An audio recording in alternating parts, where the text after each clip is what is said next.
আসসালামু আলাইকুম। মুনসাগর ফার্মের পক্ষ থেকে আপনাদের স্বাগতম। লাস্ট কয়েকদিন যাবৎ কোনো ভিডিও দেওয়া হচ্ছিল না, একটু ব্যস্ত ছিলাম। একটা জায়গায় কিছুটা অরিজিনাল টাইগার মুরগির বাচ্চার সন্ধান পাইছিলাম, সেখান থেকে কিছু বাচ্চা সংগ্রহ করলাম। এই যে দেখেন, খামারে রাখছি। এখন বর্তমানে খুবই একটা খারাপ অবস্থা খামারে, কারণ এই ছোট্ট একটা জায়গার ভিতরে আলাদাভাবে এই বাচ্চাগুলো রাখছি, দেন ওই পাশে আবার বড় বাচ্চাগুলো রাখছি। এগুলার বয়স মোটামুটি 40 দিন, মোটামুটি 40 দিন পর্যন্ত সবগুলো ভ্যাকসিন করা ছিল।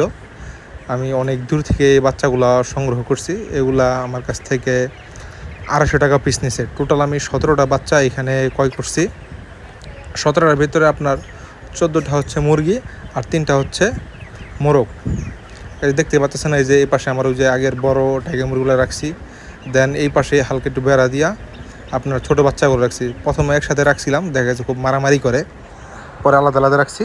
আর আমি পাশেই আমার নতুন খামারের শেড তৈরি করার কাজ শুরু করে দিছি, এর জন্য একটু ব্যস্ত, সব কিছু কেনাকাটা নিয়ে ব্যস্ত আছি।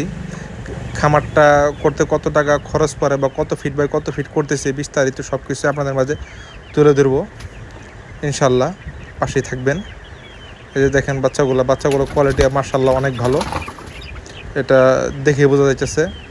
ইনশাল্লাহ আমি মনে করি এখান থেকে ভালো বাচ্চা আমি সংগ্রহ করতে পারবো। এর জন্য অনেক দূর থেকে এই বাচ্চাগুলা সংগ্রহ করা। ইনশাল্লাহ প্রতিদিন আপডেট দিয়ে যাবো আপনাদের মাঝে। এই যে দেখেন বড়গুলা, এগুলো মার্শাল্লাহ বড় হয়ে গেছে। এগুলা মোটামুটি 2 মাস প্লাস বয়স হয়ে গেছে, হয়তো 4 মাসের দিক দিয়ে হয়তো ডিম পাড়া এগুলো শুরু করবে। আর ওইগুলার বয়স 40 দিন, 20 দিনের একটা গ্যাপ আছে এখানে। আর এই যে আমার বড় টাইগার মুরগি আছে, এখান থেকে আমি কিছু বাছাই করব। এখান থেকে যেগুলো আমার কাছে বেস্ট মনে হচ্ছে সেগুলো আমি রেখে দেবো, বাদ বাকিগুলো সেল করে দিব। এর জন্যই আর কি আমি ওই 40 দিন বয়সে টাইগার মুরগিগুলো সংগ্রহ করছি, কারণ এখান থেকে বড় টাইগার মুরগি থেকে আমি কিছু ছাঁটাই করব, কারণ কিছু কিছু আমার কোয়ালিটি পছন্দ হয় নাই, এর জন্য।